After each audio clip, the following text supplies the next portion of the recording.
안녕하십니까. 10월 2일 목요일 오늘의 신문 시작합니다. 저는 아나운서 이규봉이고요. 성우 이슬입니다. 먼저 오늘의 주요 뉴스 전해드립니다.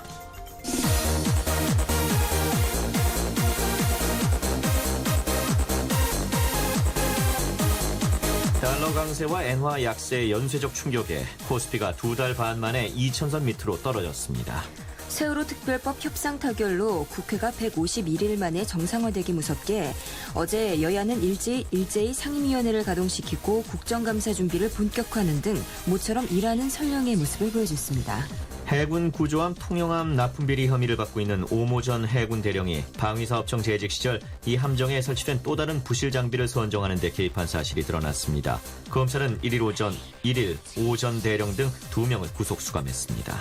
정부가 구제형 매몰지 인근 지하수 토양이 각종 병원성 미생물로 오염된 사실을 확인하고도 해당 지자체에 이를 통보조차 하지 않는 등 매몰지에 대한 사후 환경관리를 사실상 방치해온 것으로 나타났습니다. 이상 오늘의 주요 뉴스였습니다.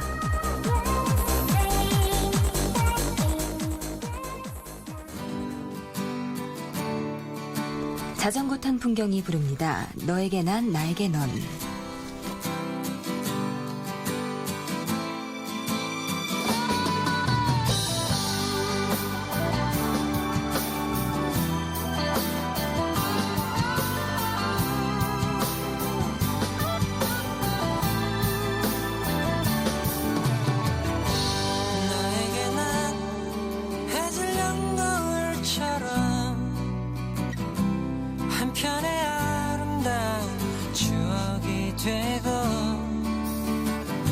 소중했던 우리 부르던 나를 기억하며 후회 없이 그림처럼 남아주기를 나에게는 내외롭던 지난 시간은 환하게 비춰주던 햇살이 되고 조그맣던 너의 하얀 손 위에 빛나는 보석처럼 영원의 약속이 되어 너에게 난 해질녘 노을처럼 한편의 아름다운 추억이 되고 소중했던 우리 부르던 나를 기억하며 후회 없이 그림처럼 남아주기를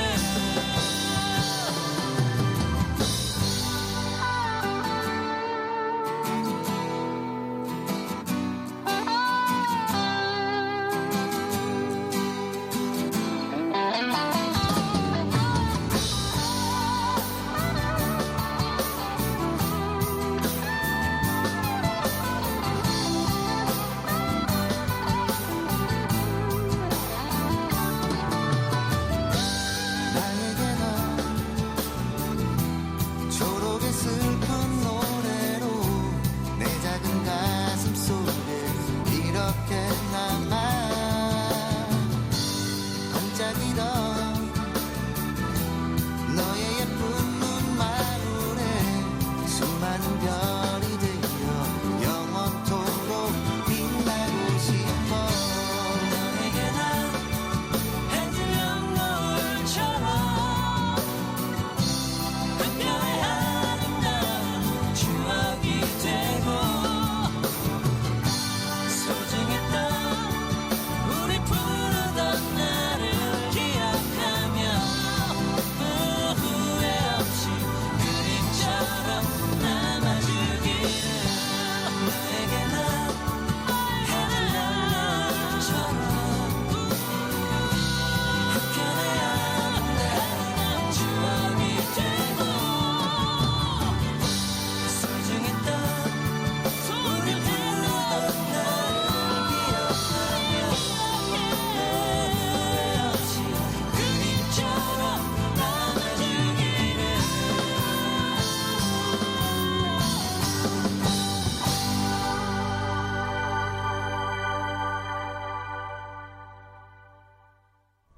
네, 먼저 주요 뉴스들 전해드립니다. 달러 강세와 엔화 약세의 연쇄적 충격에 코스피가 2달 반 만에 2,000선 밑으로 떨어졌습니다. 동아일보 기사입니다. 1일 코스피는 전날보다 28.55포인트, 1.41% 급락한 1991.54로 장을 마쳤다. 5거래일 연속 하락세다. 코스피가 종가 기준으로 2,000선 밑으로 내려간 것은 7월 14일 이후 처음이다. 이날 코스피가 급락한 것은 달러 강세가 계속되고 미국의 조기 금리 인상이 예상되면서 외국인들이 한국 증시를 빠져나가고 있기 때문이다. 이날 외국인은 2,061억 원어치를 내다 팔아 지수 하락을 주도했다. 외국인 이탈이 본격화된 9월 18일 이후 10거래일 동안 외국인은 유가증권 시장에서 9,900억 원어치를 팔아치웠다. 이날 서울 외환시장에서 원달러 환율은 전날보다 7.5원 오른 1,062.7원으로 마감돼 3월 31일 이후 6개월 만에 1,060원대에 진입했다. 엔화 약세로 한국 수출 기업들의 가격 경쟁력이 악화될 수 있다는 우려도 투자 심리 악화에 불을 지폈다. 일본 엔화 가치는 1일 도쿄 외환시장에서 한때 달러당 110.09엔에 거래됐다.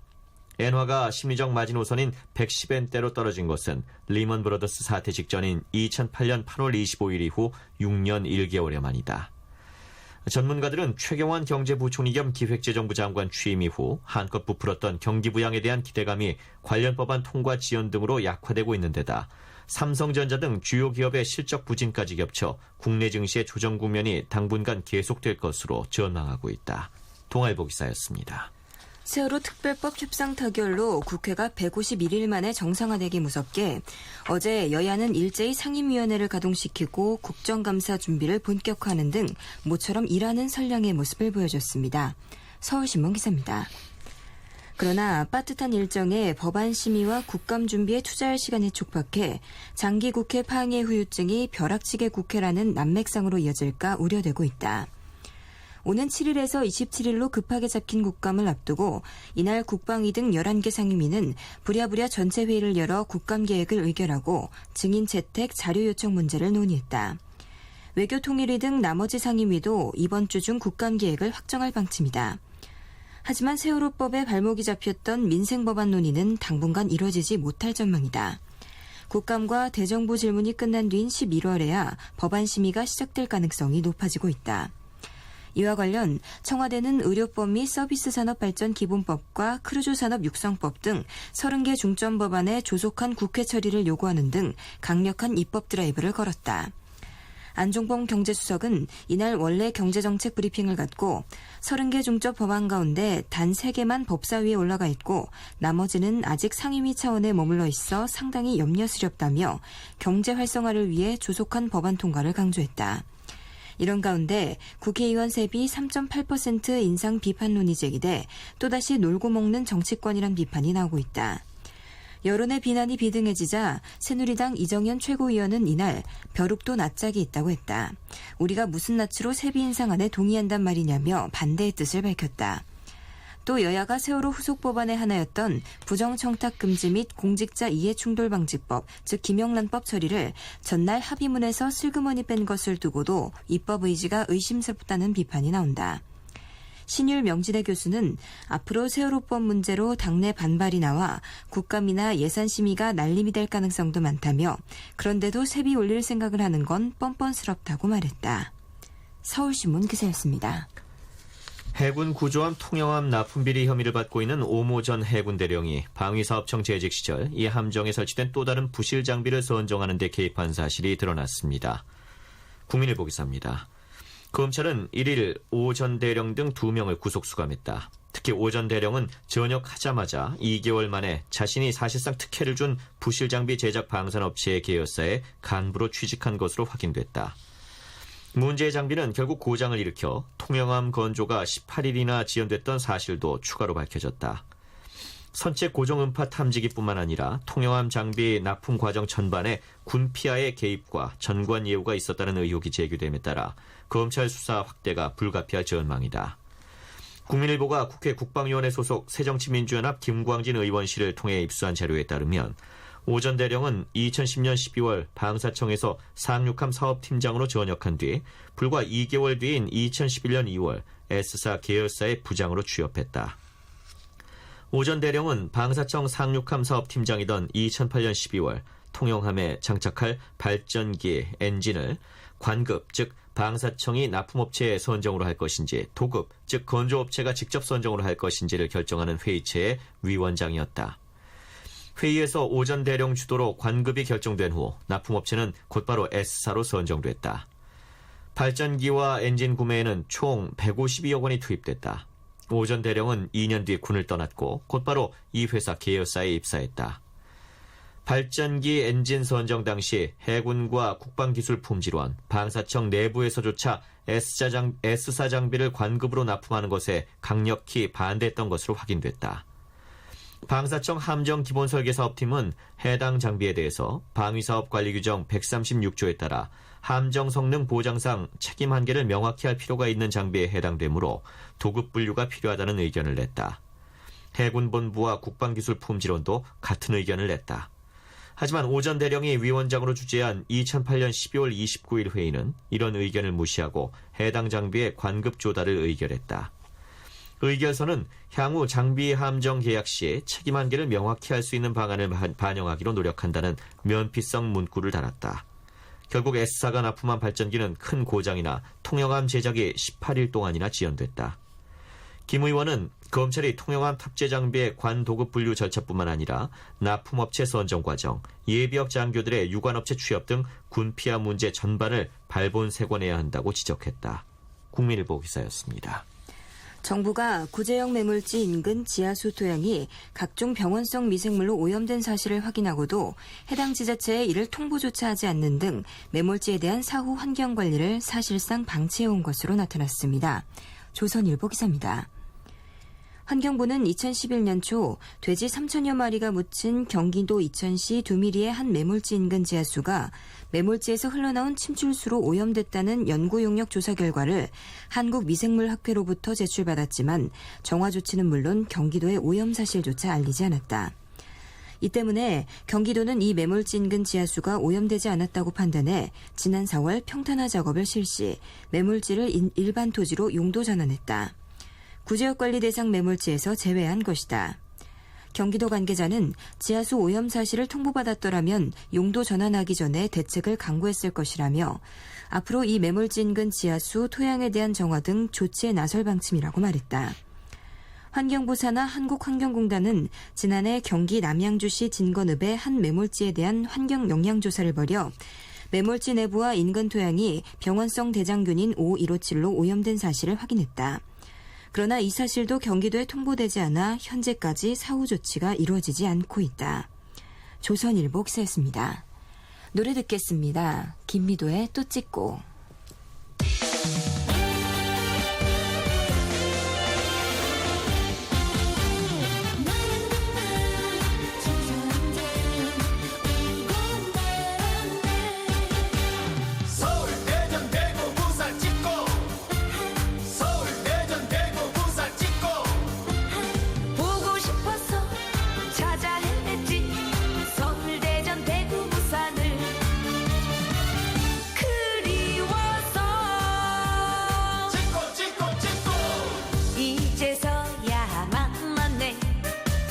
찾아 헤맨 그 사람 돌아온다 믿었어요 그대를 믿었어요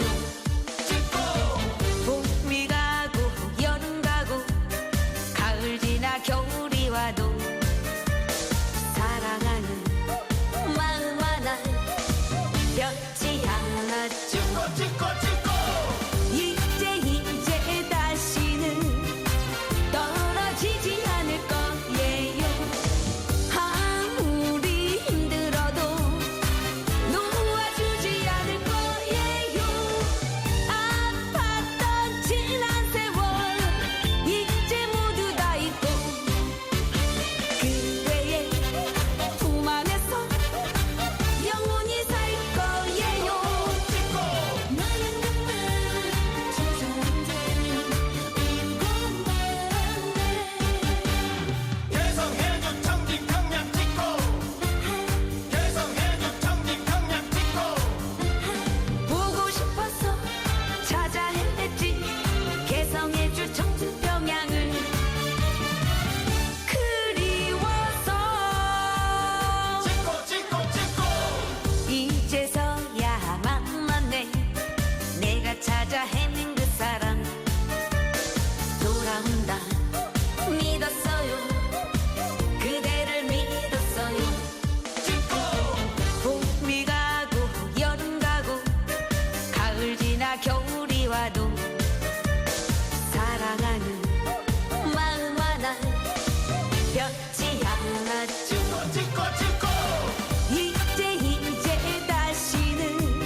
네, 이번엔 인천 아시안게임 소식 전해드립니다. 한국 여자 구기 종목이 잇따라 인천 하늘을 금빛으로 물들였습니다. 한겨레 신문 기사입니다. 여자 핸드볼 대표팀이 일본을 꺾고 금메달을 차지한 데 이어 하키 대표팀은 대회 4연패를 노리던 중국을 제치고 16년 만에 금메달을 목에 걸었다. 한국 여자 핸드볼 대표팀은 1일 인천 선악 핸드볼 경기장에서 열린 결승전에서 일본을 29대 19로 이기고 8년 만에 아시안게임 금메달을 획득했다. 1990년 베이징 대회 이후 6번째 대회 우승을 거뒀다. 한국은 4년 전 광저우 대회 준결승에서 일본의 일격을 당해 동메달에 머물렀고 당시 결승에서 중국이 일본을 꺾고 우승을 차지했었다. 한국은 일본과의 격차를 확실히 보여줬다. 평균 키 등 신체적인 조건에서도 앞선 한국은 기량면에서도 압도적인 모습을 선보였다. 2012년 런던 올림픽 직전 세대 교체를 단행한 한국은 당시 역대 최약체 팀이라는 우려까지 나왔으나 류은희, 김오나, 이은비 등이 성장하면서 아시아권에서 무적임을 확인했다. 이명철 여자 핸드볼팀 감독은 이 정도 체력이라면 리우올림픽 메달도 가능하다고 말했다. 여자 하키 대표팀은 이날 인천 선악 하키 경기장에서 열린 결승전에서 김다래가 결승골을 터뜨리며 중국을 1대0으로 물리쳤다. 한국은 1998년 방콕 대회 이후 처음으로 아시안게임에서 금메달을 따내는 쾌거를 이뤄냈다. 특히 상대가 2002년 부산, 2006년 도하, 2010년 광저우 대회를 잇따라 제패했던 중국이어서 더욱 뜻깊었다. 한겨레 신문 기사였습니다. 김현우가 1일 인천 도원체육관에서 열린 아시안게임 남자 그레코로마냥 75kg급 결승전에서 일본의 가나쿠보 다케히로를 4대0으로 꺾었습니다. 경향신문 기사입니다. 런던에서 그랬던 것처럼 이번에도 김현우는 매트 가운데 태극기를 깔고 관중을 향해 큰절을 했다. 김현우는 함께 아파하고 기뻐해 주신 국민이 있었기 때문에 금메달도 가능했다고 말했다. 4년 전 김현우의 첫 아시안게임 도전은 실패로 끝났다. 2회전에서 탈락했다. 그러나 좌절하지 않았다. 아픈 만큼 성숙해졌다. 김현우는 광저우에서 패한 뒤 그때의 쓴맛을 떠올리며 죽기 살기로 훈련했다. 그때의 패배가 올림픽 우승과 오늘 금메달의 원동력이라고 생각한다. 그래서 더 기쁘다고 말했다. 런던 올림픽 때 김현우는 그레코 로만형 66kg급에서 악전고투 끝에 금메달을 차지했다. 시퍼렇게 멍든 눈과 부러진 손가락으로 시상대 위에 올랐다. 이번 아시안게임에서는 상처 하나 없이 금메달을 차지했다. 김현우는 2년 전 같은 임팩트가 없어서 쑥스럽다며 웃었다. 그러나 김현우가 흘린 땀의 양은 2년 전이나 지금이나 다르지 않다. 김현우는 런던 때도 그렇게 생각했지만 이번에도 나보다 더 많은 땀을 흘린 선수가 있다면 금메달을 가져가도 좋다고 생각했다. 누구보다 열심히 훈련했다고 자부한다. 그래서 금메달도 확신할 수 있었다고 말했다. 김현우는 아직 나이가 어린 만큼 더 잘할 수 있다고 생각한다며 2016년 리우데자네이루 올림픽 때까지 자만하지 않고 훈련에 매진하겠다고 말했다. 이어 그랜드슬램을 달성했지만 언젠가는 1인자 자리에서 내려올 수밖에 없다. 최고보다는 최선을 먼저 생각한 선수로 기억되고 싶다고 덧붙였다. 김현우는 한국 레슬링 부활의 신호탄을 쏘아올린 주인공이다. 김현우가 런던 올림픽 금메달을 따면서 한국 레슬링도 2008년 베이징 올림픽과 2010년 광저우 아시안게임 때의 노골드 수모를 씻을 수 있었다. 그 김현우가 이제는 한국 레슬링의 새로운 전성기를 이끈다. 한국 레슬링은 이날 김현우 외에도 66kg급 류한수까지 결승전에서 일본의 마스모토 류타로를 꺾고 금메달을 목에 걸었다. 4년 전 아시안게임에서 단 하나의 금메달도 얻지 못했던 대표팀이 이번 대회 들어서는 전날 정지연이 딴 그레코로만형 71kg급 금메달까지 포함해 금메달 3개를 획득했다. 경향신문 기사였습니다. 태권도가 1일 금메달 3개를 쓸어 담으며 종주국의 체면을 살렸습니다. 세계일보 기사입니다. 태권도 대표팀은 이날 인천 강화 고인돌 체육관에서 열린 이틀째 경기에서 여자 46kg의 김소희에 이어 여자 57kg급 이아름, 남자 87kg 초과급의 조철호가 금메달을 획득했다. 전날 은메달 1개, 동메달 2개로 노골드에 그친 굴욕을 털어냈다. 태권도의 꽃이라 불리는 남자 최중량급에 나선 조철호는 3년 만에 재기에 성공, 기쁨이 더했다. 조철호는 2011년 경주 세계선수권대회에서 우승하며 화려한 날개를 펴는 듯했지만 이후 부상과 재활의 시간을 가져야 했다. 올 들어서야 대표팀에 합류한 조철호는 이날 결승전에서 우즈베키스탄의 드미트리 쇼킨을 맞아 3라운드 중반까지 6대6 팽팽한 접전을 벌이다 경기 종료를 코앞에 두고 발차기로 몸통 공격을 적중시키며 왕좌에 올랐다. 그는 어머니가 나 때문에 심리 공부를 시작하셨는데 많은 조언을 해주셔서 이번 대회 때도 떨리지 않았다며 어머니에게 공을 돌렸다. 조철호는 한국 태권도가 아시안게임에서 수확한 50번째 금메달의 주인공으로 기록됐다.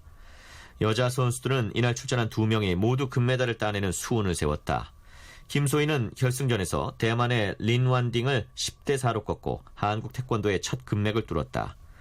김소희는 4년 전 광저우 대회 당시 국가대표 선발전 탈락의 아픔도 깨끗하게 떨쳐냈다. 김소희는 세계선수권 2연패를 달성하고 세계 랭킹도 1위에 올라있는 명실상부한 월드 챔피언이지만 아시안게임, 아시아 선수권 등 아시아에서 열린 대회와는 유독 인연이 없었다. 김소희는 어릴 적부터 1등을 해야 한다는 부담이 컸는데 심리치료를 해주시는 선생님이 여기는 한국인이 네 집이고 여기서는 네가 왕이다라면서 힘을 북돋아 주셔서 이겨낼 수 있었다. 이제는 그동안 참았던 치맥을 먹고 싶다며 활짝 웃었다. 세계일보 기사였습니다. 진시문의 노래입니다. 둠바둠바.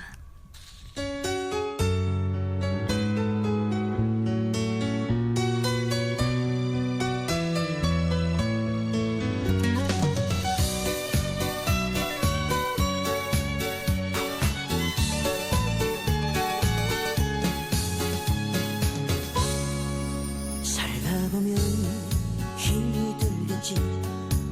인생이란 다 그런 거니까. 처음부터 다 가졌었다면 사는 의미는 없을지 몰라.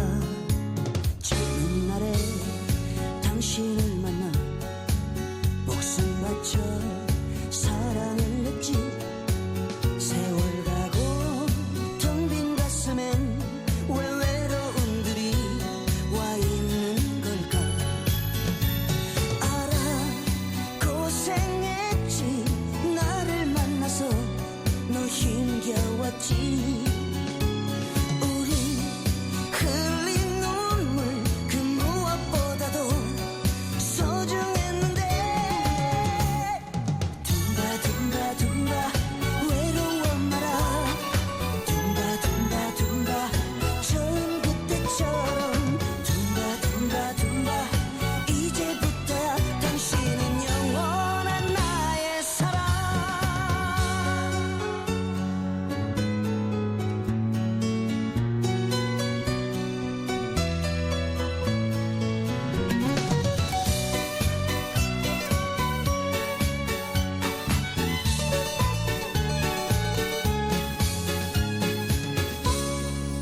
젊은 날에 당신을 만나 목숨 바쳐 사랑을 했지.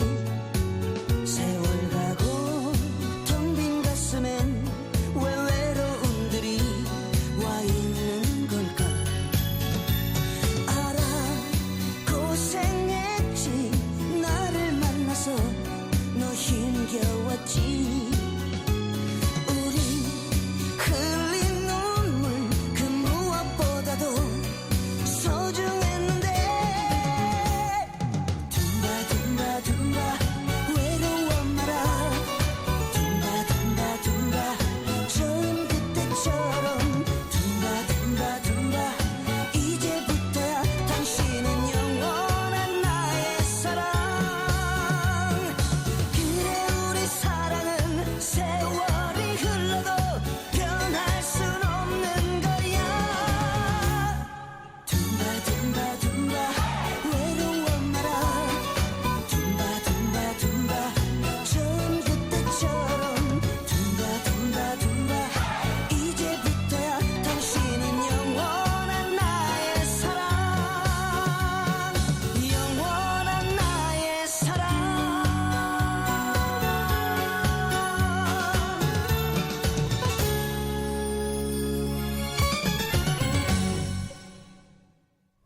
다음은 경제미연 기사입니다.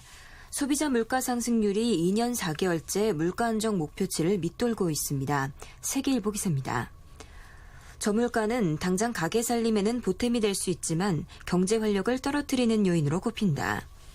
저성장, 저물가, 저성장의 악순환 고리가 생기면 침체의 늪에 빠질 수 있다. 한국 경제가 디플레이션에 가까워지고 있다는 우려가 가시지 않는 이유다.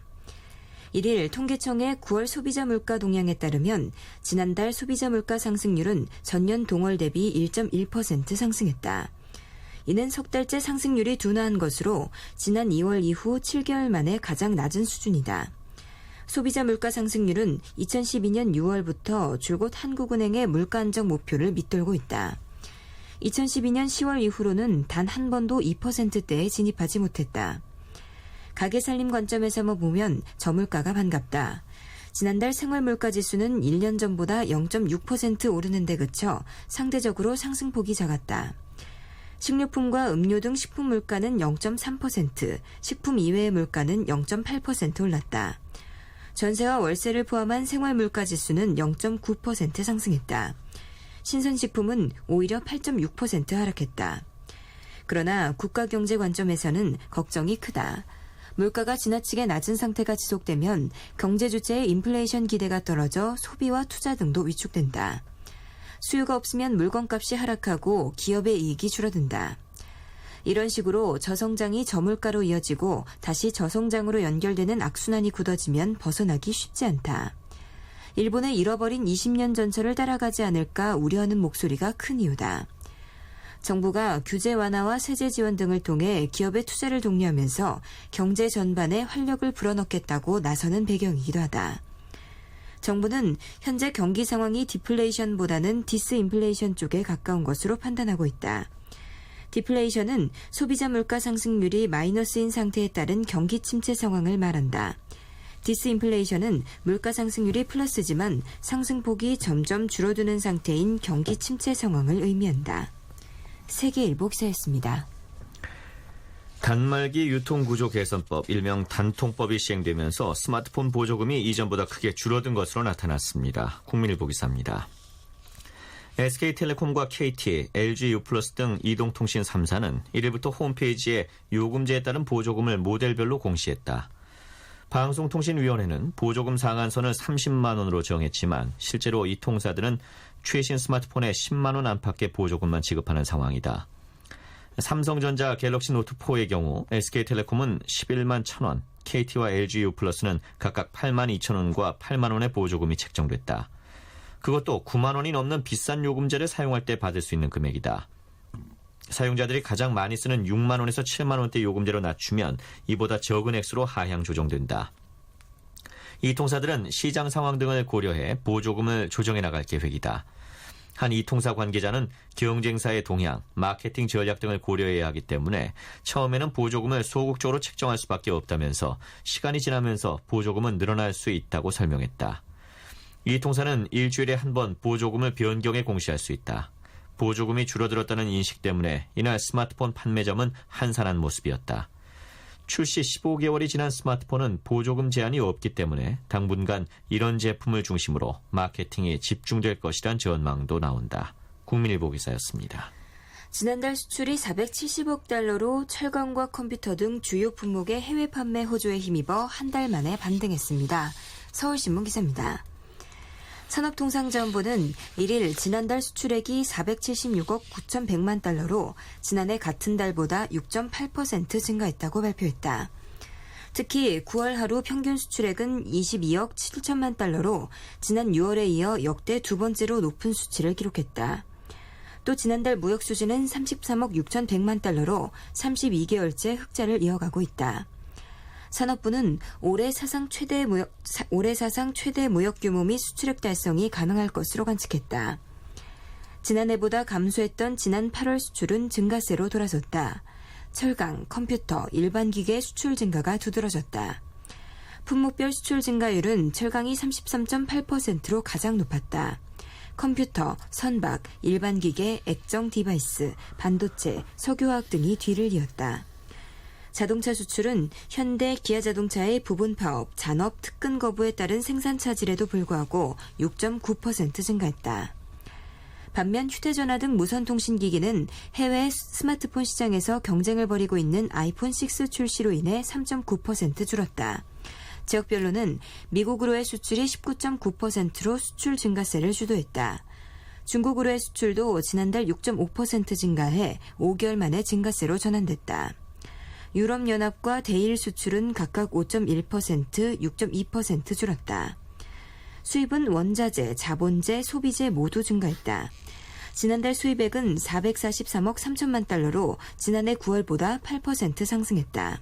철강, 석유 제품 등의 수입이 늘었다. 서울신문 기사였습니다. 박주희의 노래 듣겠습니다. 오빠야.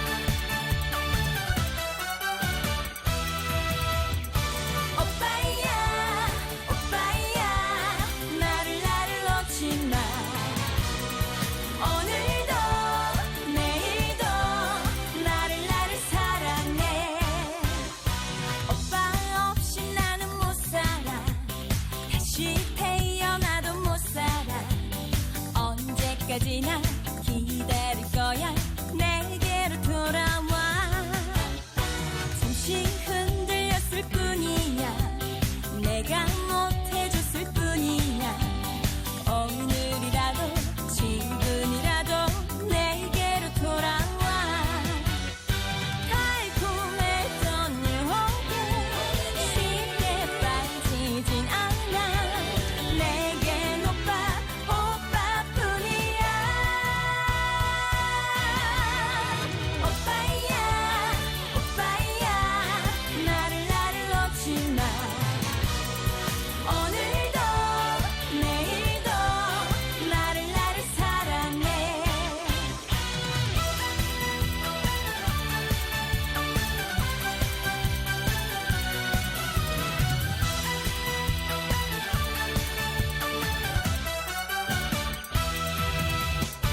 오빠 없이 나는 못 살아 다시 태어나도 못 살아 언제까지나 기다릴 거야 내게로 돌아와 잠시 흔들렸을 뿐이야 내가 못해줬을 뿐이야 오늘이라도 지금이라도 내게로 돌아와 달콤했던 유혹에 쉽게 빠지진 않아 내겐 오빠뿐이야 오빠야 나를 놓지 마 오늘도 내일도 나를 사랑해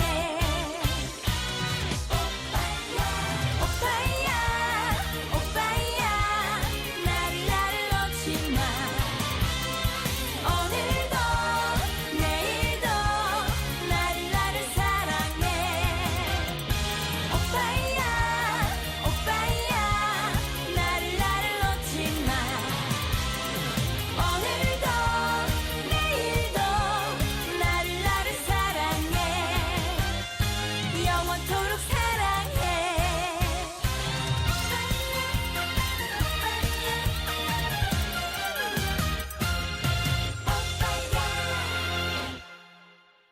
네, 이번엔 기상청 연결합니다. 윤지수 씨 오늘 날씨 전해주십시오.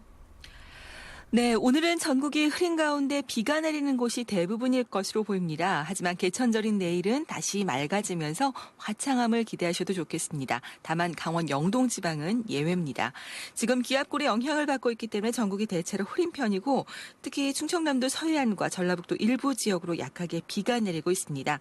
서울과 경기도 지역도 비가 내리다가 지금은 소강 상태에 들었는데요. 오후부터 다시 강수대가 활성되면서 밤까지 비가 더 이어질 것으로 보이고 그밖에 충청남도 북부와 강원 영서 지역도 밤까지는 가끔 비가 내릴 것으로 예상됩니다. 한편 남부지방에서는 전라남도와 경상남도 내륙 지역도 낮 한때 비가 조금 내릴 것으로 보이고 나머지 지역에서도 낮에 산발적으로 빗방울이 떨어질 가능성이 있다는 점 참고하시면 좋겠습니다. 예상 강우량은 지역별로 좀 차이가 있는데요. 경기 북부 지역과 강원 영서 북부 지역은 5에서 30, 나머지 서울과 경기도 강원도 지역은 5에서 10, 충청남도 북부, 전라남도, 경상남도 내륙 지역은 5mm 미만이 될 것으로 예상되고 있습니다. 내일 개천절인데요. 가끔 구름이 많다가 낮부터 구름이 모두 거치면서 맑은 날씨를 되찾겠습니다. 하지만 강원 영동 지방은 동풍의 영향을 받기 때문에 내일 오후 늦게부터 토요일 오전까지 다시 한번 비가 내린다는 점 참고하시고요. 나머지 지역들은 토요일도 대체로 맑고 일요일은 구름 양만 다소 늘 전망입니다. 오늘 흐리고 비가 내리는 곳이 많기 때문에 한낮 기온이 어제보다 낮은 곳이 많겠습니다. 어제는 서울이 24.4도까지 올랐는데 오늘 서울 낮 최고 기온 21도가 예상됩니다. 세종과 대전, 강릉은 23도, 대구 24도, 부산, 울산, 광주, 제주 등은 25도가 되겠습니다. 지금 서울의 기온은 18.6도입니다. 날씨 정보입니다. 이어서 자산 철도 교통 상황 알아보겠습니다. 쿠레이 교통센터의 주인경 씨, 안녕하세요.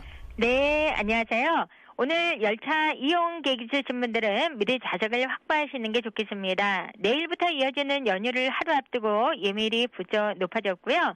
경부선과 전라선은 하행선 열차가 오후 12시나 1시 때 준비된 열차까지 일부 열차에 좌석이 남아 있습니다. 그리고 호남선과 장항선, 중앙선과 태백선의 하행선 열차도 주로 오후 5시 이전에 배차된 몇 편의 열차에 자리를 구하실 수 있습니다. 그런데도 남아있는 좌석은 예매나 예약이 꾸준히 되고 있으니까 이후 열차 이용 계획이신 분들은 미리 좌석을 확보하시는 게 좋겠습니다. 오늘 준비된 상행선 열차도 예밀이 부쩍 높아졌습니다. 먼저 경부선은 부산역을 기준으로 무궁화호 상행선 열차의 좌석이 모두 매진이 됐고요. 호남선과 전라선 장항선도 부분적으로 좌석 예매가 가능합니다. 그리고 또 중앙선과 태백선, 경춘선의 아이텍스 청춘 열차 역시 지방에서 올라오는 열차 중에는 지금 50석 미만으로 자리가 적게 남아있는 열차가 눈에 많이 띕니다. 요즘 공항철도 이용하시는 분들이 많습니다. 서울역에서 인천공항역 간을 왕복으로 운행하는 공항철도는 중간역에 정차하는 일반 열차와 이 구간을 쉬지 않고 43분 한 번에 운행하는 직통열차로 준비가 되어 있고요. 특히 올해 말까지는 직통열차를 4분 이상이 이용하실 때는 할인도 적용이 됩니다. 지금까지 코레일 교통여보였습니다. 이선희입니다. 나 항상 그대를.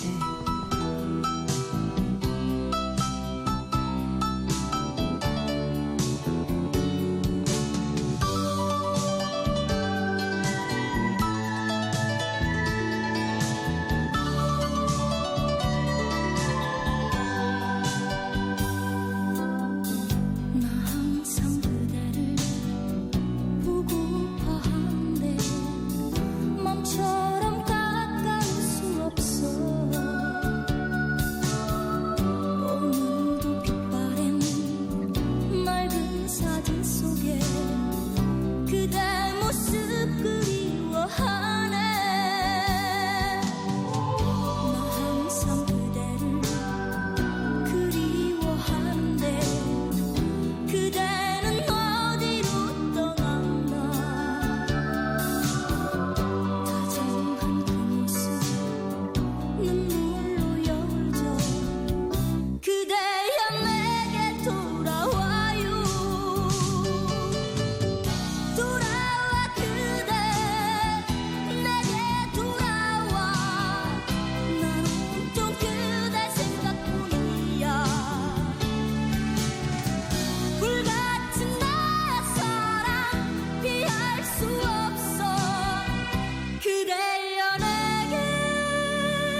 네, 다음은 사회면 살펴보겠습니다. 동양그룹 사태 직후 강제 집행을 피하기 위해 수백 점에 달하는 미술품을 빼돌린 40년 지기가 나란히 법정에 서게 됐습니다. 서울신문 기사입니다.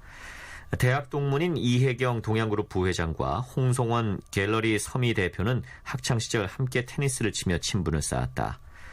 1990년대 후반 홍 대표가 미술품 거래를 시작할 즈음 이 부회장은 그를 통해 미술품을 구입하기도 했다. 한동안 소원하게 지내던 이들은 지난해 동양그룹 사태로 다시 한번 의기투합했다. 이 부회장은 121억 원에 이르는 개인 채무로 서울 성북구 성북동 자택에 이어 소장 미술품까지 가압류당할 처지에 놓였다. 이들은 지난해 11월부터 올해 3월까지 수차례에 걸쳐서 이 부회장 자택과 동양증권 사옥 등에서 그림과 조각, 고가구 등 400여 점을 반출해 갤러리 서미 등에 숨겼다. 이 중 10석점은 47억 9천만 원에 국내외에 매각했다. 웨인 티보의 캔디 스틱스가 7억 원에 데이미언 허스트의 작품 2점이 3억 5천만 원에 팔리기도 했다. 시가 1억 원으로 추정되는 백남준의 비디오 아트 작품은 미처 팔지 못하고 검찰에 압수되기도 했다. 우정보다 돈이 우선이었을까? 홍 대표는 애니시 커푸어와 알리기에로 보에티의 작품을 170만 달러에 판 뒤 수수료를 제하고 받은 15억 원을 이 부회장에게 주지 않고 대금을 받지 못한 것처럼 꾸미기도 했다. 홍 대표 역시 개인 채무와 법인세 체납 등으로 갤러리 운영에 어려움을 겪는 상황이었다. 서울중앙지검 금융조세조사 3부는 강제 집행 면탈 혐의로 이 부회장을 불구속 기소하고 홍 대표를 구속 기소했다. 홍 대표는 15억 원을 횡령한 혐의도 받고 있다. 검찰은 이들이 빼돌린 미술품 가운데 재산 가치가 큰 107점에 대해서만 혐의를 적용했다. 검찰 관계자는 동양그룹 사태 피해자를 위해 법원 파산부와 협의해 압수물, 현금 전부를 가압류했다며 이 부회장은 소유권 포기 의사를 밝혔다고 말했다. 서울신문 기사였습니다. 지난 30일 전남 신안군 홍도해상에서 발생한 유람선 박항서 좌초 사고는 탑승객 110명이 전원 구조되긴 했지만 해경의 열악한 연안 인명구조 경비와 인력, 안전사각지대에 방치된 유람선의 문제점을 고스란히 노출했습니다. 조선일보 기사입니다. 30일 오전 사고 당시 홍도 앞바다에서는 목포해경 홍도출장소 직원 1명이 어선을 타고 구조를 지휘했다. 함께 구조에 나선 나머지 60여 명은 어민이었다. 오전 9시 30분쯤 구조가 끝날 때까지 해경 지원선은 오지 않았다. 30분 거리 밖 해상에서 순찰 중이던 500톤급 해경 경비함은 구조가 끝나고 15분이 지나서야 현장에 도착했다. 주민 530여 명이 거주하는 홍도 내 해경 출장소에는 해경 직원 2명, 의경 1명만 있다. 해경 직원 2명은 4박 5일씩 교대로 근무하며 비번일 때는 목포의 집에 가서 쉰다. 그래서 30일 사고 때도 당번인 해경 직원 1명만 구조 현장으로 나가고 의경은 사무실을 지켰다. 홍도에 구조 장비를 갖춘 순찰정은 없다. 해경은 민간 어선을 구조선으로 위탁해 비상시에 대응한다며 순찰정을 갖추려면 최소 직원 3, 4명씩 교대 근무해야 하는데 그럴 여력이 없다고 말했다. 기항지를 거치는 여객선과 달리 섬 주변만 도는 유람선은 해경이 입출항과 항로, 안전관리 등을 총괄한다. 하지만 유람선은 선령 제한이 없는 것과 마찬가지다. 법령엔 선령 제한이 20년으로 돼 있지만 검사만 통과하면 계속 연장할 수 있기 때문이다. 그래서 해경은 선박안전기술공단의 선박검사를 통과한 유람선에 면허를 내줄 수밖에 없다. 해경은 오래된 배라도 안전기준을 통과한 유람선 운항을 막을 법적 권한이 없다고 말했다. 이번에 사고가 난 박항서호는 건조한 지 27년이 지났다. 이 때문에 선령이 25년으로 제한된 여객선처럼 유람선도 선령 제한 규정을 정비해야 한다는 목소리가 높다. 조선일보 기사였습니다. 박삼구 금호아시아나그룹 회장의 비자금 조성 의혹을 수사 중인 검찰이 의혹의 핵심 관계자들에 대해 출국 금지 조치를 내리면서 박 회장은 출국 금지 대상에서 제외한 것으로 알려져 논란이 예상됩니다. 한국일보 기사입니다. 1일 사정당국에 따르면 서울중앙지검 특수 2부는 금호아시아나그룹의 임원과 S건설 관계자 등 대여섯 명을 지난 26일 출국 금지했다. 검찰은 박 회장이 2008년경 친분이 있는 사업가가 운영하는 S건설과 공모해 경기 용인시 부지에 아파트 개발을 한다는 명목으로 금융권으로부터 수천억 원의 프로젝트 파이낸싱, 즉 PF 자금을 대출받는 과정에서 150억 원가량의 비자금을 조성한 혐의에 대해 수사를 진행 중이다. 이번에 출국 금지된 이들은 당시 PF 자금의 대출의 주요 담당자 혹은 결재권자로 알려졌다. 그러나 박 회장은 출국 금지 대상에서 제외된 것으로 알려졌다. 검찰은 사실상 의혹의 핵심에 박 회장을 두고 수사를 진행하고 있으며 금융권과 정치권 등의 로비 자금을 전달됐을 가능성도 배제하지 않고 있어 박 회장이 배제된 것은 의외다. 출국 금지 조치가 내려진 시점도 수사 착수 사실이 25일 언론을 통해 알려진 직후로 만에 하나 있을 해외 도피를 막기 위한 목적이 크다는 점에서 이해하기 어려운 조치란 지적이다. 회장이라는 직책의 특성상 출장 등 해외 업무가 많다는 것을 고려하더라도 출국 금지 후 필요 요청에 따른 한시적인 해제라는 일반적인 과정을 밟지 않은 것도 의문이다. 당초 수사팀은 박 회장을 출국 금지 대상에 포함시켰으나 대검찰청 등 수뇌부를 거치면서 빠졌다는 얘기도 나오고 있다. 사정기관에서는 그룹 회장에 대한 수사 부담이 아니겠느냐는 해석이다. 박 회장의 직접적인 혐의가 아직 수사에서 명백히 드러나지 않은 상황에서 재계의 반발을 우려했을 가능성도 크다. 검찰은 광범위한 계좌 추적을 통해 PF 대출을 받은 전후의 자금 흐름을 쫓고 있다. 최근 인천지검에서 S건설의 분식회계 사건 자료도 이첩받아 면밀히 분석하고 있는 것으로 알려졌다. 금호 아시아나 그룹 측은 불법은 전혀 없었으며 박 회장의 비자금 조성 의혹은 사실 무근이라고 밝혔다. 한국일보 기사였습니다. 수사당국이 장석효 한국가스공사 사장의 업무상 횡령 혐의 등을 포착하고 수사를 벌인 사실이 확인됐습니다. 경향신문 기사입니다. 새정치민주연합 홍영표 의원이 1일 공개한 해양경찰청 수사 상황 자료를 보면 해경은 지난해 12월부터 가스공사가 발주한 액화천연가스 LNG 물량 검정 용업 사업 입찰 비리 의혹을 수사하던 중 장 사장의 비위 혐의를 잡아냈다. 장 사장은 가스공사와 사실상 독점적 관계를 맺고 있던 기업 통영예선 대표 때 접대비를 쓰면서 허위 영수증을 발급해 1억여 원의 회사 돈을 횡령했다는 혐의가 해경 수사 결과 드러났다고 홍 의원은 전했다. 해경은 통영예선을 압수수색했다.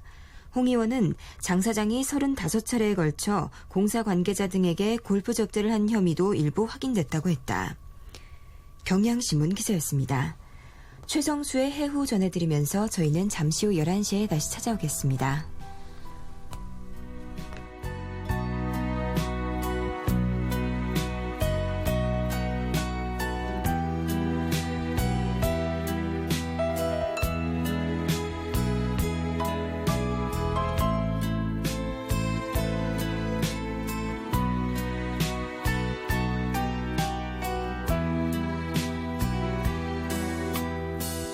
어느새 바람 불어와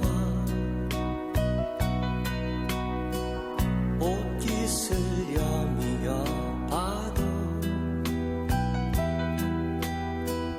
그래도 슬픈 마음은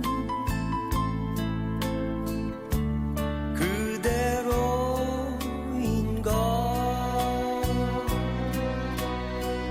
그대를 사랑하고도 가슴을 비워놓고도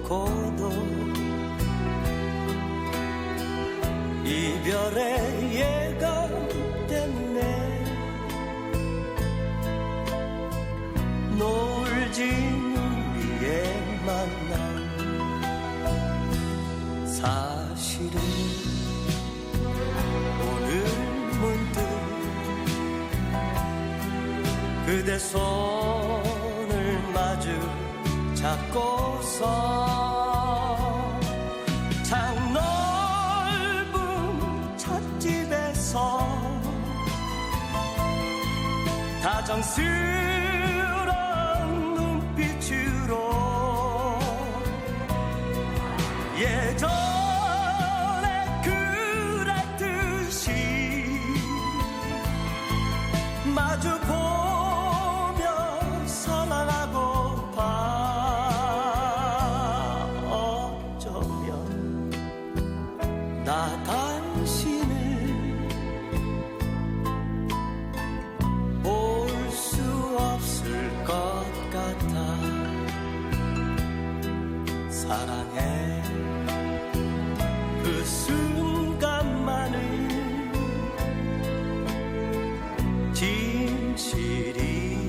진실이었어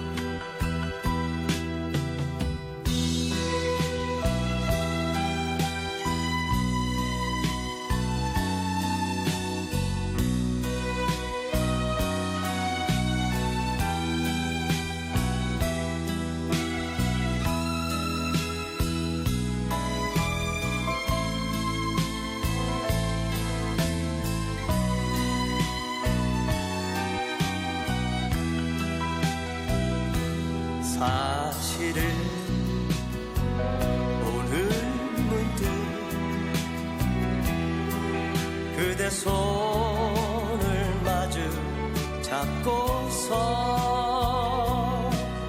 참 넓은 찻집에서 다정스러운 눈빛으로 예전에 그랬듯이 마주보며 사랑하고파 어쩌면 나 당신을 볼 수 없을 것 같아 사랑해 그 순간만은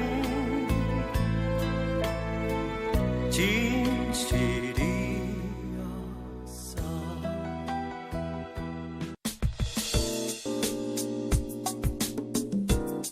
Yeah, 행복한 방송. 외로워 말아요 사랑해요 늘 곁에 있을게요 Yeah, 사랑의 소리.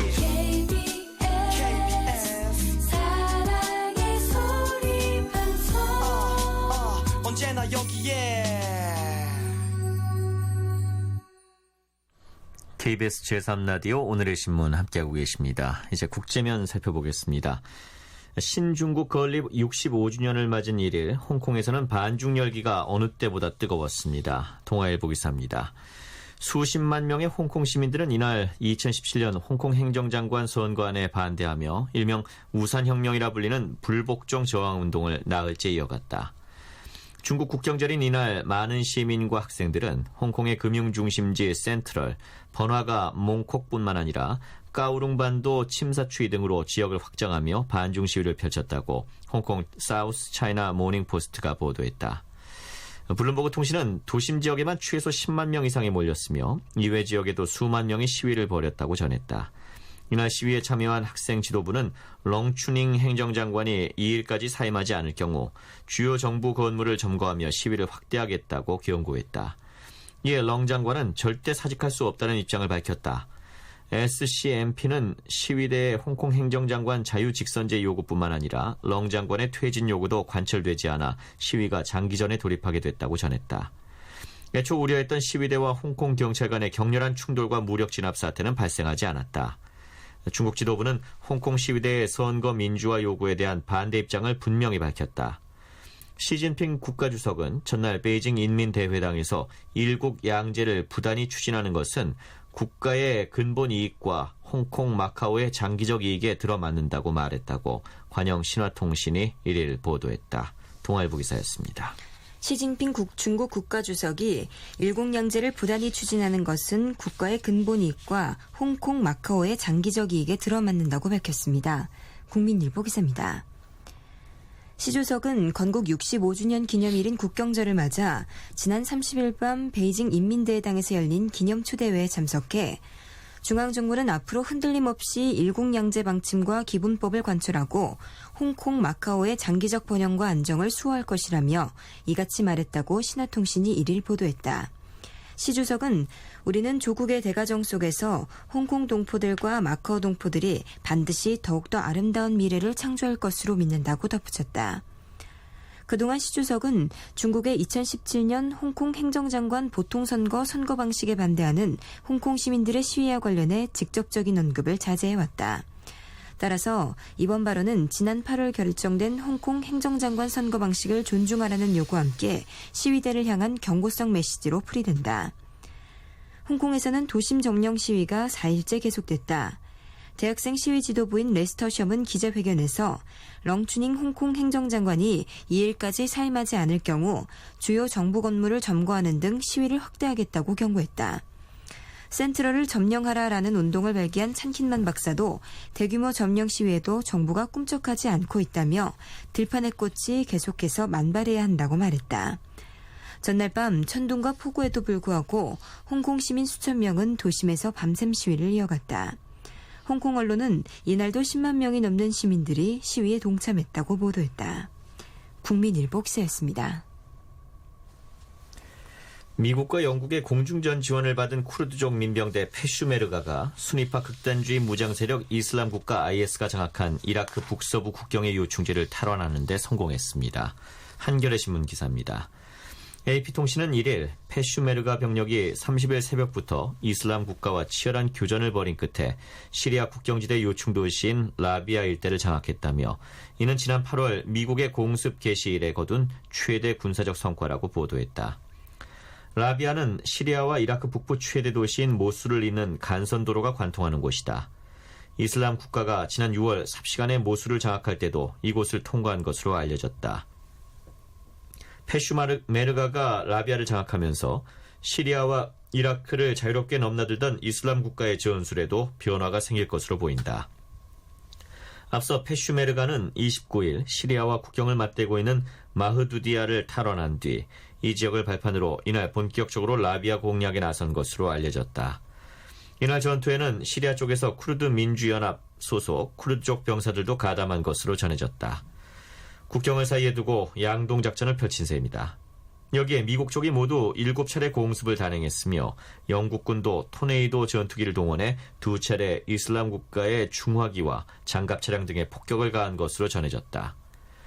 영국군이 이라크에서 공습에 나선 것은 지난 26일 의회가 이슬람 국가 격퇴를 위한 국제공조 참여를 허용한 이후 처음이다.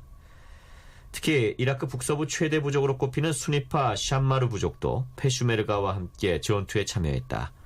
이 부족 지도자인 압둘라야와르는 로이터와 한 인터뷰에서 샴마르 부족 모두가 페슈메르가와 함께 라비아를 완벽히 해방시켰다고 주장했다. 이 통신은 샴마르족과 쿠르드 자치정부는 지난 석 달여 물밑 협상을 벌여온 것으로 알려졌다며 이슬람 국가의 이라크 북서부 진출에 아무런 대응도 하지 않았던 현지 수니파 부족이 마침내 전투에 동참한 것은 매우 의미 있는 진전이라고 평했다. 한겨레 신문 기사였습니다. 미국 내에서 첫 에볼라 환자가 나왔습니다. 서울신문 기사입니다. 1일 AP통신에 따르면 미 질병통제예방센터 CDC는 에볼라 감염 지역인 라이베리아로 여행을 다녀온 한 환자에 대해 에볼라 확진 판정을 내렸다고 밝혔다. 신원을 비밀에 붙인 이 환자는 지난달 20일 라이베리아 여행을 마치고 미국 댈러스로 귀국했고 24일쯤 심한 고열과 구토 등의 증상이 나타나 병원에 입원했으나 당시에는 며칠간 입원 치료를 받고 퇴원했던 것으로 알려졌다. 그 뒤 증상이 재발하자 다시 입원했고 이때 라이베리아 여행 사실을 병원에 털어놓으면서 에볼라 판정을 위한 혈액 검사 등을 진행했다. 환자는 즉각 텍사스 건강장로병원 격리치료실로 이송됐다. CDC는 이 환자가 가깝게 접촉한 것으로 보이는 가족, 친지, 친구 등에 대한 추적 조사에 돌입했다. 토머스 프라이든 CDC 국장은 현재까지 주변 인물들에게서 에볼라 감염 증상이 나온 바 없다고 말했다. 이 환자와 비행기에 동승한 승객에 대해서는 환자의 증상이 발현되기 전에는 다른 사람에게 에볼라가 감염되지 않는 것으로 알고 있다고 말했다. 프라이든 국장은 관련 내용은 백악관에 즉시 보고됐으며 에볼라 확산 차단을 위해 최선을 다할 것이라고 강조했다. 텍사스 건강장로병원의 에드워드 굿맨 의사 역시 서아프리카와 달리 미국에서는 인력, 장비, 시설 모두가 충분히 갖춰져 있기 때문에 마구잡이식으로 감염되거나 하는 사태는 없을 것이라고 말했다. 서울신문 기사였습니다. 소리새의 노래 듣겠습니다. 그대 그리고 나.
잠겨서 한없이 울었던 그대 그리고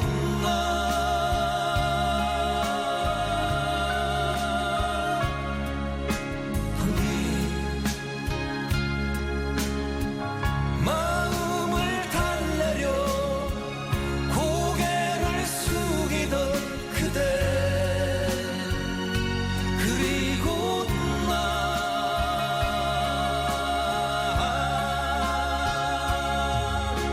우리 헤어져 서로가 그리운 그대 그리고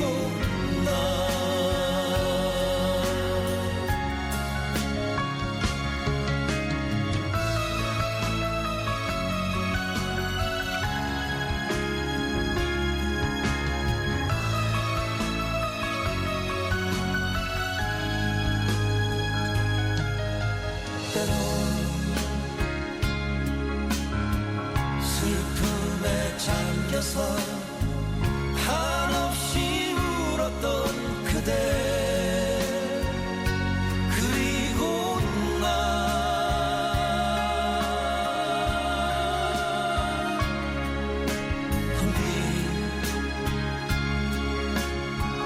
마음을 달래려 고개를 숙이던 그대 그리고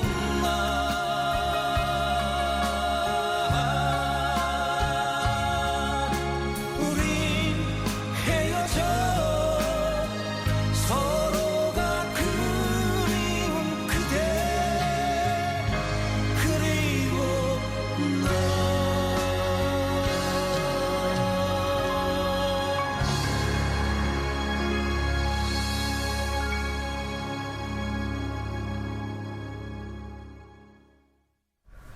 네, 이번엔 밥값도 못한 국회의원들 무슨 낯으로 세비 올리나라는 제목의 동아일보 사설 전해드립니다. 새누리당 김무성 대표와 이완구 원내대표는 세월호 특별법이 타결된 뒤 부둥켜 안고 활짝 웃었다. 김 대표는 국회가 밥값을 한 것 같아 다행이란 말을 했지만 국민 생각과는 동떨어졌다. 5개월 동안 법안 처리 0건의 식물국회를 만든 것에 대한 통렬한 사과와 반성을 해도 시원치 않을 판이다. 국회는 내년 국회의원에게 지급하는 세비를 3.8% 인상하는 방안을 추진 중이다. 기획재정부는 내년도 국회의원 세비와 국회 사무처 인건비를 공무원 보수 인상률과 같은 폭으로 인상하는 세출 예산안을 국회에 제출했다. 이대로 확정되면 내년도 국회의원 1인당 연간 세비는 1억 4,320만 원으로 올해보다 524만 원이 오른다. 자유경제원 자료에 따르면 한국의 국회의원 1년 세비는 우리 국민의 1인당 국내 총생산 GDP인 2,450만 원의 5.6배에 이른다. 이 비율은 일본을 제외하면 GDP의 두세 배인 선진국들과 비교할 때 월등히 높다. 미국은 3.5배, 영국은 2.8배, 프랑스는 2.64배다. 영국은 총리와 야당 대표 딱 두 자리를 빼고는 국회의원을 위한 주차 공간조차 주지 않는다. 국회의원들은 자전거나 전철로 국회에 출근한다. 스웨덴 의원들은 관용차와 운전사도 보좌진도 없지만 한 해 평균 70개 이상의 입법안을 낼 만큼 일을 많이 한다. 그래서 총선 때마다 너무 힘들다며 자발적으로 의원직을 그만두는 정치인이 적지 않다. 세비 인상안은 앞으로 국회 운영위 심의와 예산결산특별위 심의를 거쳐 국회 본회의에서 확정된다. 여야는 지난 총선과 대선 당시 앞다투듯 국회의원 특권을 내려놓겠다며 30% 세비 삭감을 약속한 바 있다. 이제 약속을 지킬 때가 됐다. 내년도 세비 동결과 함께 지난 5개월간 세비를 스스로 반납하는 결단을 내리기 바란다. 올해 추석 때 387만 원의 상여금을 반납한 새누리당 이정현 의원은 어제 페이스북을 통해서 벼룩도 낯짝이 있다. 우리가 무슨 낯으로 세비 인상안에 동의할 수 있느냐며 세비 인상에 반대했다. 조혜진, 김영우 의원 등 새누리당 쇄신 모임 아침소리 소속 의원 12명도 세비 인상은 자숙하고 반성해야 할 국회가 국민적 신뢰를 더 훼손하는 일이라고 밝혔다. 여야는 국민들에게 속죄하는 의미에서라도 새누리당 이진복 의원이 2012년에 발의했던 국회의원의 무노동 무임금 법안을 조속히 심의에 통과시켜야 한다. 동아일보 사설이었습니다. 다음은 세월호 이후에도 여전히 위험한 바다라는 제목의 중앙일보 사설입니다. 전남 홍도 해상 유람선 좌초 사고를 통해 우리가 알게 된 건 세월호 참사로 민간인은 달라졌으나 관은 달라지는 척만 했다는 사실이다. 선박 사고가 나자 인근 선박과 섬주민들은 모두 달려가 25분 만에 110명을 모두 구조해냈다. 민간의 안전의식과 구조에 대한 책임의식이 얼마나 강해졌는지 보여준 것이다. 다행스러운 일이다. 그러나 이 사고로 안전 시스템을 만들겠다고 목소리를 높이던 정부의 안전의식과 문제 해결 능력은 얼마나 한심한지 백일하에 드러났다.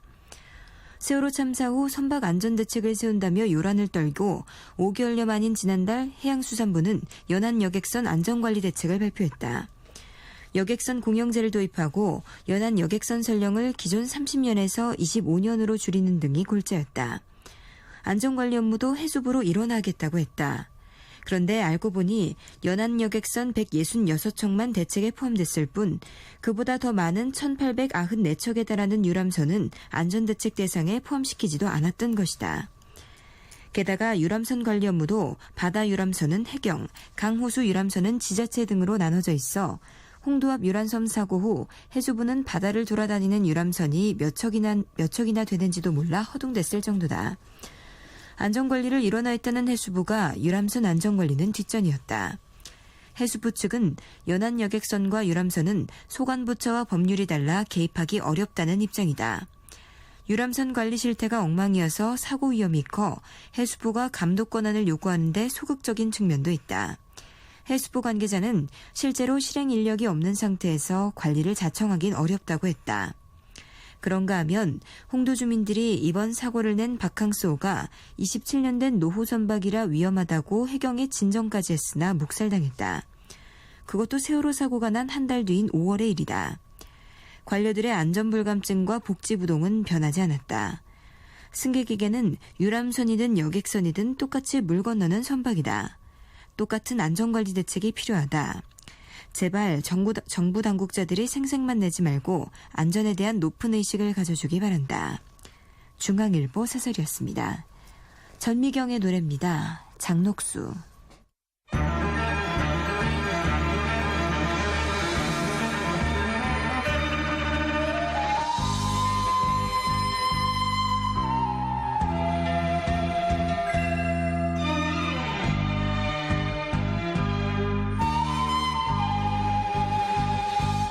가는 세월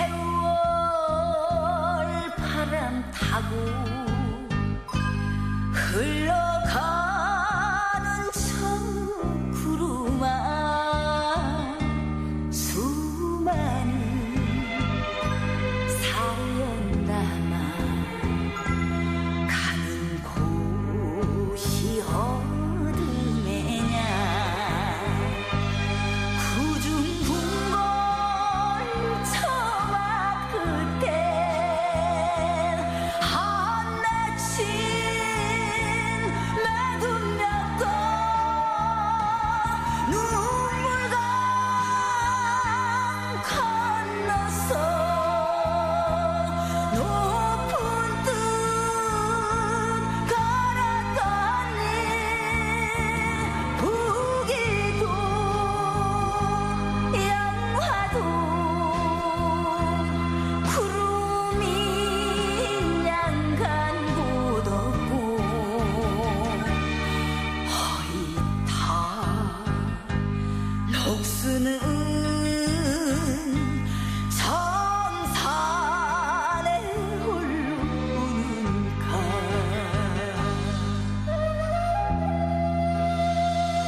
오늘의 인천 아시안게임 소식입니다. 소년제가 사상 첫 아시안게임 금메달 가능성을 한껏 드높였습니다. 한국일보 기사입니다. 소년제는 1일 인천 남동체육관에서 열린 아시안게임 개인종합 예선을 겸한 단체전 결승에서 볼 17.883점, 후프 17.850점, 리본 17.983점, 곤봉 18.016점, 4종목에서 합계 71.732점을 받았다. 71.732점은 소년제가 최근 끝난 터키 세계선수권대회 개인종합에서 획득했던 70.933점보다 높은 점수다. 소년제는 4종목 합계 70.183점을 받은 중국의 덩서네를 1.549점 차이로 제치고 예선 1위로 개인종합 결선에 진출했다. 3위는 아나스타시아 세르주코바, 4위는 자밀라 라크마토바가 각각 차지했다. 가장 먼저 볼 종목에 나선 소년제는 지난달 터키 이즈미르 세계선수권에서 저지른 실수를 반복하지 않았다. 사랑을 포기하지 말아요에 맞춰 우아한 연기를 펼치며 흔들림이 없었다. 심판진은 마무리 부분에서 볼을 놓쳤던 세계선수권 때보다 0.533점 높은 점수를 줬다. 소년제의 활약에 한국 리듬체조는 단체전에서 사상 첫 은메달을 수확했다. 소년제를 비롯해 김윤희, 이다혜, 이나경으로 구성된 한국 리듬체조 대표팀은 4종목 합계 164.046점을 획득해 우즈베키스탄에 이어 2위 자리에 올랐다. 경기 후 소년제는 오늘 무사히 경기를 끝내서 기분이 좋다면서도 아직 끝나지 않았다. 내일 경기에도 새로운 시작이란 마음으로 집중하고 4가지 종목에 끝까지 최선을 다하겠다고 각오를 다졌다. 한국일보 기사였습니다. 다음은 아시안게임 육상 종합 소식을 전하는 조선일보의 기사입니다. 경보 50km는 마라톤보다 8km 가까이 더 긴 코스를 걸어야 하는 경기다. 박칠성은 이 육상 최장거리 종목에서 한국의 아시안게임 사상 첫 은메달을 따냈다. 그는 1일 열린 인천 아시안게임 남자 경보 50km에서 3시간 49분 15초로 2위를 했다. 우승자인 일본의 다니 다카유키보다 9분쯤 뒤졌다. 박칠성은 2012년 런던 올림픽에서 13위를 하며 세웠던 한국 최고 기록엔 못 미쳤지만 올해 들어 가장 좋은 성적을 냈다. 박칠성은 송도 센트럴파크 앞에 마련된 왕복 2km 구간을 25바퀴 돌아야 하는 레이스에서 40km 지점까지 3위였다. 그런데 2위로 가던 일본의 야마자키 유키가 45km 지점에서 4위로 떨어졌다. 다리에 쥐가 난 것이다. 야마자키가 결국 실격 판정을 받으면서 박칠성이 2위로 올라섰다. 박칠성은 2010 광저우 아시안게임 20km에 나갔다가 실격했다. 그는 2011 대구 세계선수권을 앞두고 20km에서 50km로 종목을 바꿨다. 지구력이 강한 스타일이라 장거리에 더 강점을 보였다. 대구 세계선수권에서 7위를 하며 톱10에 들었다. 작년에 발등 부상으로 5개월간 치료와 재활에 힘썼고 이후 아시안게임을 대비한 훈련에 집중했다. 그는 35km 지점에서 가장 힘들었는데 쓰러지더라도 가자는 마음으로 경기했다면서 내년 세계선수권에서 한국도 일본, 중국처럼 잘할 수 있다는 걸 보여주고 싶다고 말했다. 오전 7시에 열려 관중이 거의 없었던 이날 경기엔 박칠성의 부모와 부인, 세 자녀가 찾아와 응원했다. 박칠성은 부모님이 오시면 경기가 잘 안 풀리곤 했는데 오늘은 징크스가 깨진 것 같다고 말했다. 한국은 앞선 남녀 20km 경기에서 김연섭과 전영은의 동메달에 이어 박칠성의 은메달로 경보 종목에서 모두 메달을 땄다. 여자부엔 20km 종목만 있다. 남자 단거리 육상의 여호수아는 200m 결선에서 20초 8위를 기록 3위로 골인했다. 1986년 서울 아시안게임 이후 28년 만에 이 종목 시상대에 올랐다. 조선일보 기사였습니다. 유진이 부릅니다. 미숙이.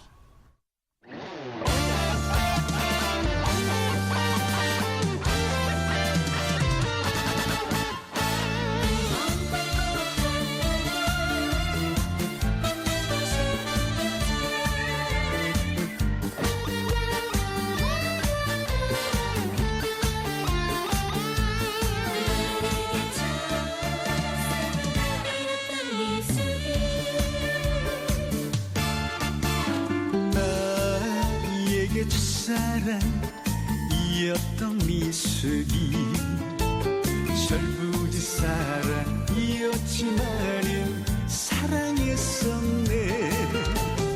세월에 스치는 추억의 영상이 아직도 내 가슴에 남아있는데, 그래 지금은 한 남자의 아내가 되어 있겠지. 아이들의 엄마가 되어 있겠지. 하지만 꼭 한 번만 만나고 싶은 여자, 어쩌면 잊었겠지 내 이름까지. 나에게 첫사랑이었던 미숙이.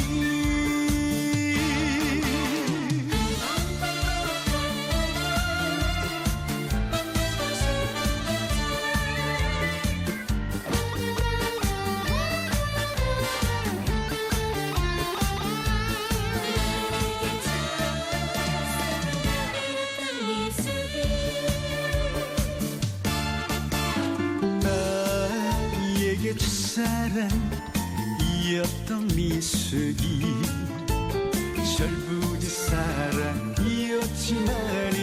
사랑했었네.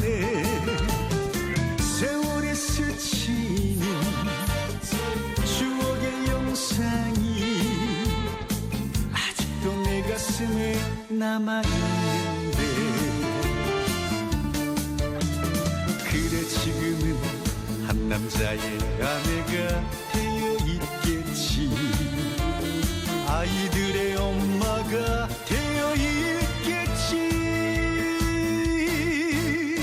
하지만 꼭 한 번만 만나고 싶은 여자, 어쩌면 잊었겠지 내 이름까지.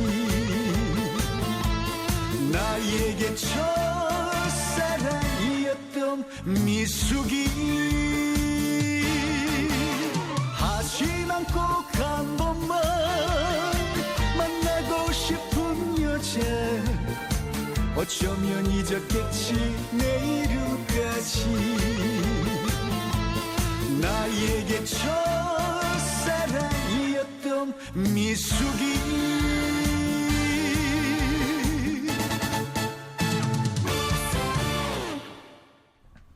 다음은 종합면 기사입니다. 세월호 가족대책위원회가 여야의 세월호 특별법 합의안에 강하게 반대하고 있는 가운데 여야 원내대표가 협상 타결 다음 날인 1일 오후 경기도 안산을 찾아 유가족 설득에 나섰습니다. 한겨레 신문 기사입니다. 유가족들은 여야 합의안 반대 입장에 변화가 없다는 점을 분명히 하면서 유가족이 특검 후보군 추천에 참여할 수 있도록 여야 협의를 시작해 줄 것을 요구했다. 이완구 새누리당 원내대표는 안산시 화랑유원지에 마련된 정부 합동분향소 옆 가족대책위 사무실에서 전명선 대책위원장 등 유가족 대표 11명을 1시간가량 만났다. 면담 뒤 이 원내대표는 기자들에게 진상규명과 책임자 처벌, 재발 방지, 보상 문제 등에 대해 유가족과 긴밀한 소통관계를 설정해 원만하게 처리될 수 있도록 하겠다는 말씀을 드렸다고 했다. 이 원내대표는 면담 과정에서 눈물을 흘리면서 진정성을 호소해 유가족들의 감정을 다소 누그러뜨린 것으로 전해졌다.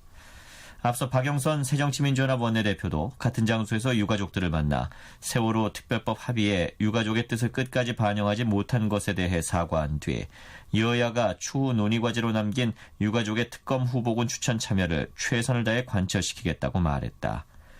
박 원내대표는 1시간 30여 분간의 면담 뒤 기자들을 만나 가족대책위는 특검 후보군 추천에 유가족이 참여할 수 있도록 협상을 즉각 시작하고 유가족 동의가 없는 인물은 절대 특검으로 추천하지 않겠다는 약속을 해달라고 요청했다고 전했다. 하지만 유가족의 특검 후보군 추천 즉각 참여는 새누리당의 반대가 완강해 쉽지 않을 전망이다. 이에 따라 야당은 유족들이 동의하지 않는 인물은 특검 후보로 추천할 수 없도록 하는 방안을 마련하는 데 집중하게 될 것으로 보인다.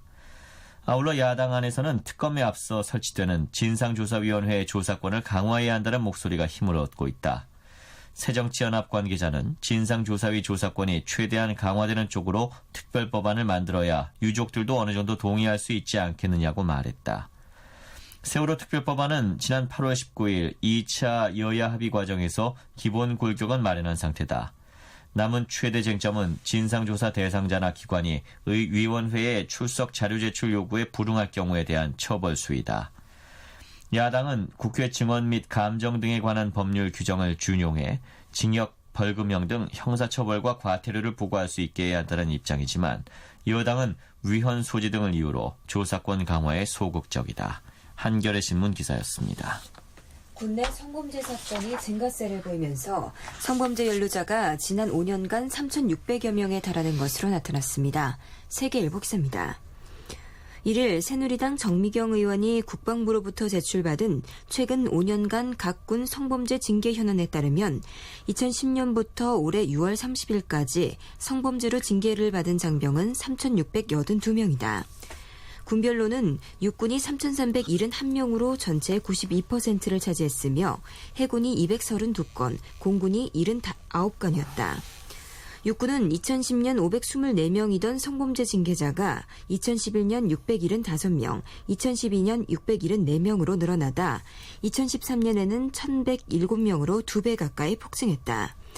특히 2011년 1명, 2012년 2명의 장군이 성범죄에 연루돼 징계를 받았다. 해군은 2010년 27명, 2011년 49명, 2012년 80명으로 매년 증가하다 2013년 56명, 2014년 20명으로 감소세를 보였다. 공군은 2010년 0명, 2011년 22명, 2012년 18명, 2013년 28명, 2014년 11명이었다. 신분별로는 병사가 2,800여 명으로 전체 징계자의 76%를 차지했다. 부사관은 427명, 장교는 220명이 성범죄로 처벌을 받았다. 육군이 지난 8월 20일 공개한 병영 내 가혹행위 사례에서도 13건 중 8건이 성희롱이나 성추행이었다. 장병들의 이 같은 성적 일탈은 군 조직의 기강을 해이하게 할 뿐만 아니라 군에 대한 국민의 신뢰를 떨어뜨리는 주된 요인이 되고 있다. 정 의원은 군내 성범죄는 조직 기강을 바로 세우고 군에 대한 신뢰를 바탕으로 생업에 종사하는 국민들을 위해서라도 엄히 처벌해야 한다고 강조했다. 세계일보 기사였습니다. 젊은 층의 안보 불안이 중장년층보다 더 높게 나타나는 현상이 굳어지는 것으로 나타났다. 서울신문 기사입니다. 1일 서울대 통일평화연구원이 발표한 2014년 통일의식조사 결과에 따르면 세대별 북한의 무력 도발 가능성 인식을 조사한 결과 20대가 74.8%로 가장 높았고 30대 70.5, 50대 이상 62, 40대 59%의 순으로 나타났다. 과거 조사에서 60%대에 머물던 30대의 북한 무력 도발 가능성 인식 답변이 이번 조사에서 급등한 것이 특징이다. 안보 이슈에 젊은 층이 더 민감한 것과 더불어 대북 인식 수준이 과거처럼 세대별로 갈리지 않고 한 곳으로 모이는 세대별 수렴 현상이 나타났다. 북한 정권과 대화 타협이 가능한지를 묻는 조사에서도 전체 연령대에서 북한 정권의 신뢰도는 크게 하락하는 추세였다. 특히 지난해 조사에서 40.7%로 나타나 가장 높았던 30대는 이번 조사에서 28.1%로 가장 크게 하락했다. 정치 성향별 북한 정권 신뢰도를 묻는 질문에 진보는 지난해 44.6%에서 올해 33.3%로, 중도는 38.2%에서 24.6%로 낮아진 반면 보수는 22.4%에서 26.1%로 높아졌다. 김병로 서울대 통일평화연구원 교수는 올해 처음으로 중도가 중간적 입장을 버리고 보수로 기우는 중도의 보수화가 진행됐다고 분석했다. 이번 조사는 통일평화연구원이 한국갤럽에 의뢰해 지난 7월 전국 성인 남녀 1,200명을 대상으로 1:1 면접조사 방식으로 진행됐다. 서울신문 기사였습니다. 학자금 대출을 받았다가 연체된 청년 측 약 5만 9천 명이 연체이자와 원금의 30에서 70%를 감면받게 됩니다. 국민일보 기사입니다. 햇살론 대출 연체자 4천여 명도 채무 조정을 받는다. 금융위원회는 1일 국민행복기금을 통해 학자금 대출 채무 연체자 5만 8,592명에 채권원금 3,031억 원 및 햇살론 개인보증 연체자 4,120명의 채권원금 204원을 매입해 채무조정키로 했다고 밝혔다. 대상자는 지난해 2월 말 기준 6개월 이상 연체 상태이며 신용대출 채무 원금은 1억 원 이하다. 정부는 개별 채무자의 연령, 연체 기간, 소득 채무액 등 상환 능력에 따라 이자 전액과 함께 채권 원금의 30에서 50%까지 감면해 주기로 했다. 국민일보 기사였습니다. 거미의 그대 돌아오면 전해드리면서 10월 2일 오늘의 신문 여기서 마치겠습니다. 지금까지 진행해 저는 아나운서 이규봉이었고요. 성우 이슬이었습니다. 안녕히 계십시오.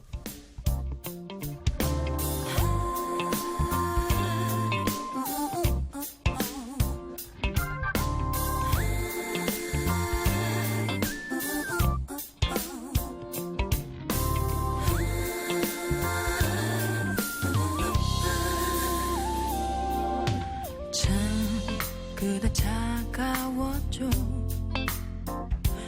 마지막 인사까지도 그 흔한 한마디 잘 지내라 말도 없이 돌아섰죠. 그때는 괜찮나요? 지금은 행복한가요?